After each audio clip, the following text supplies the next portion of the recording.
揾嚟就係聯華資產管理首席投資官兼管理合夥人洪灝嘅。早晨，洪灝。早晨。早晨。好，咁啊，隔晚咧見到美股就三大指數都跌嘅，咁啊翻到嚟亞洲呢一邊咧，其實咧嗰個跌勢都好急勁下，尤其是啲科技股咧，沽壓特別沉重，因為尋日納指都跌成2%啦。我哋呢一邊見到日本啊、南韓都跌得好誇張㗎嚇。點解隔晚會咁樣跌咧？就終於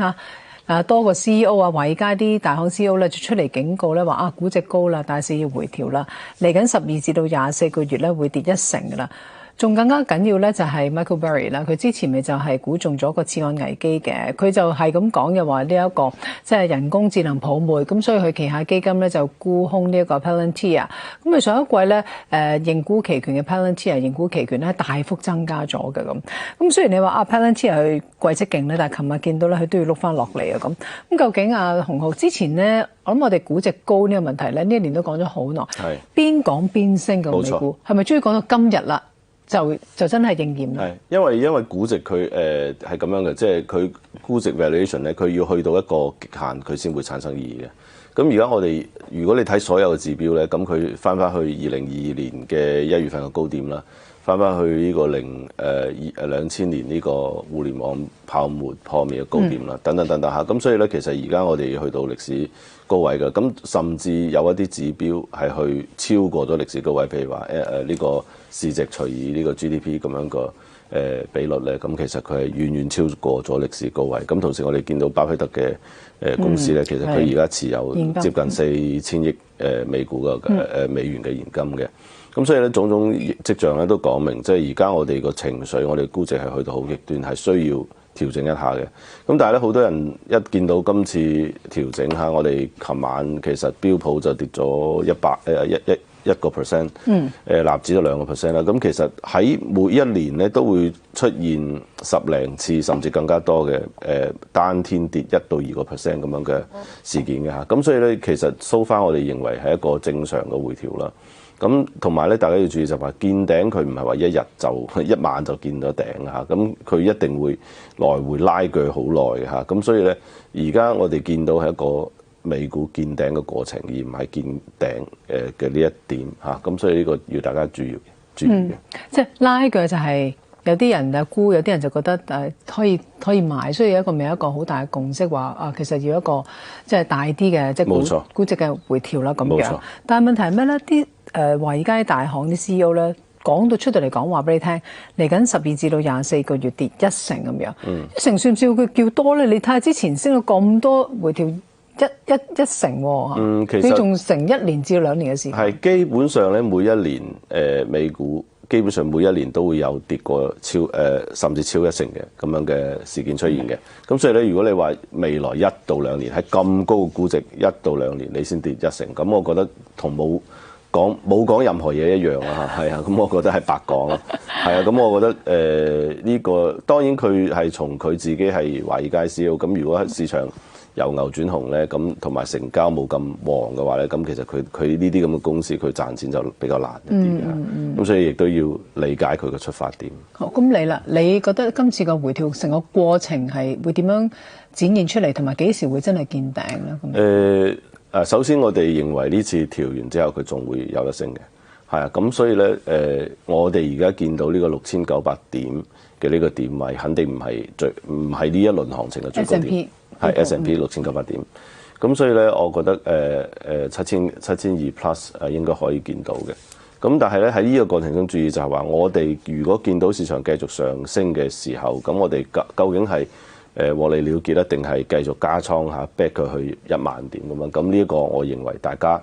喺咁極端嘅時候，咁就我覺得風險，即係你個投資組合風險，你就要減少啦嚇。雖然佢仲係有得升咁，但係你個風險係要一路升一路減，一路升一路減嘅。咁同埋咧，去到時間方面咧，咁其實我哋而家見到就係話，美國停擺啊，同埋呢個美聯儲嘅貨幣政策係處於一個兩難境地咧。一方面咧，其實美國嘅經濟其實係走遠嘅，咁係需要佢去減息去支持嘅。咁但係另外一方面咧，就係我見到其實市場好可能係低估咗長期嘅通脹壓力，咁同埋長期嘅呢個通脹嘅預期係未有落嚟嘅。咁所以咧，佢嘅呢個貨幣政策就好難揀啦。咁其實我哋今次見到鮑威爾佢嘅發言，你亦都見到啦，就係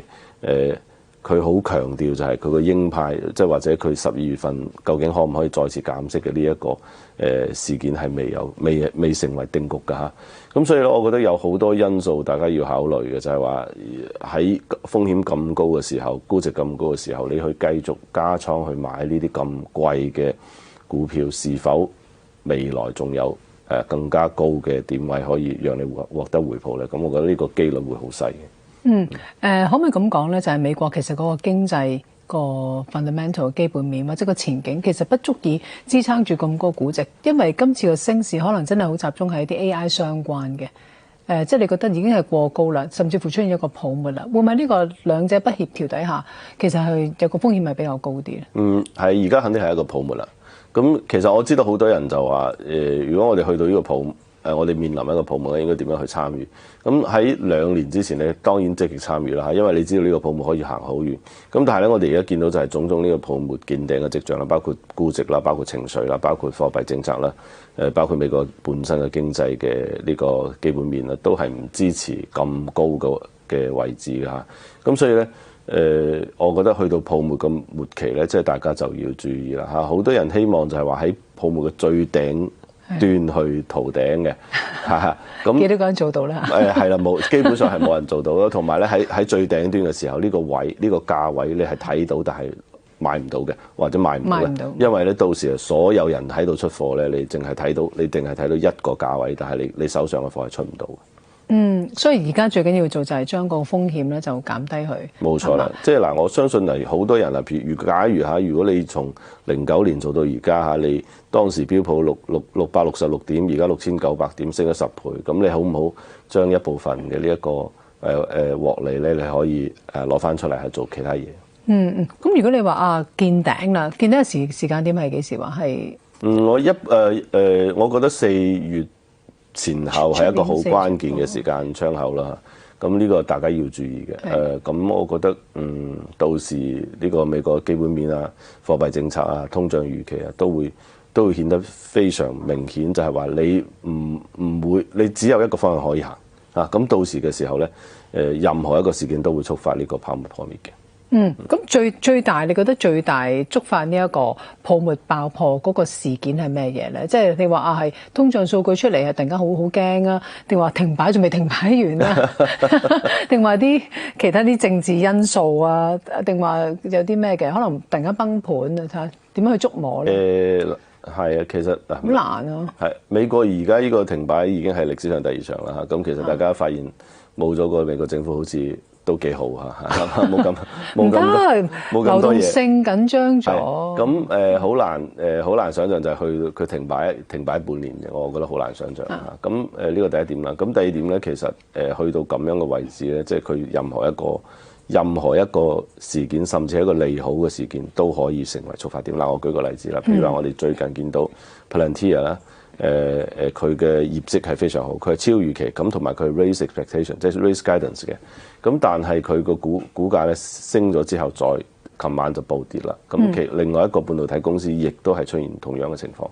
咁所以呢個講俾我哋聽就係話，就算你嘅業績好，就算你 raise guidance 啊，咁利好嘅消息，如果係一個正常嘅市場，你個股票股價應該大幅升嘅。咁但係你而家反而咧咁樣嘅利好消息，反而成為咗你呢個股票暴跌嘅原因啊！咁呢個就係我哋講嘅，就係話所謂嘅利好出盡啦，即係大家覺得係你而家俾我呢啲咁嘅利好，但係你再接下嚟你冇可能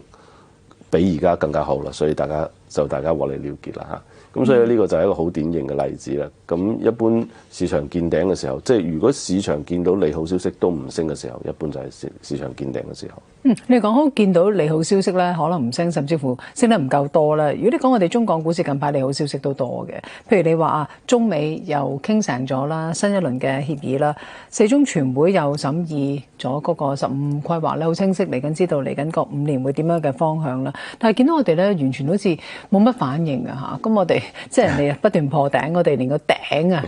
係咪仲差一大段距離？但係之前見你訪問咧，接受媒體訪問咧，你就話港股好樂觀嘅，你睇下一站咧就係3萬點以上嘅咁。但係問題係咩咧？冇理由佢能夠抵抗到外圍跌啦。如果你話出年有機會即係4月前後美股會見頂嘅時候，咁嗰個3萬點我哋會幾時出現咧嚇？嗱，咁其實我哋港股好勁啊，因為咧其實港股佢而家離所謂3萬點剩翻4000點嘅啫，係一個星期可以去到啊。咁所以即係我哋如果真係上升嘅話，係啊，我哋歷史上係見過咁嘅情況。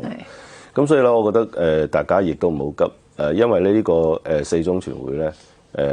同埋呢一個15呢個規劃咧，咁其實佢而家收翻我哋睇到一個大概嘅目標同埋一個呢個整體嘅方向啦。咁其實好多細節咧，佢係要慢慢出台啦。譬如我舉個例子咧。最近咧，我哋見到央行重新去參與呢個債券市場公開買賣啦。咁呢一個應該係停咗5個月之後第一次啦。咁所以咧，呢一個即係央行重新去參與買賣，其實係幫助市場咧注入新嘅流動性㗎嚇。咁所以你可以理解為就係呢一個我哋嘅中國央行嘅迷你嘅量化寬鬆呢一個計劃咧，重新啟動啦。咁所以呢一個一定係一個利好消息嚟嘅，咁所以咧喺咁樣嘅情況下，我覺得即係大家要即係睇完，好多人話啊，我哋睇完呢啲大綱啊政策，好似冇乜嘢細節啊，好似冇講咩，其實唔係嘅，因為佢呢一啲政策文件咧，主要係設立一個方向嘅啫。咁陸續落嚟，譬如話我哋12月嘅呢個中央政治呢個政治局嘅工作會議啊，經濟工作會議啊等等，咁其實呢啲都會有更多嘅細節你可以睇到。即係我哋喺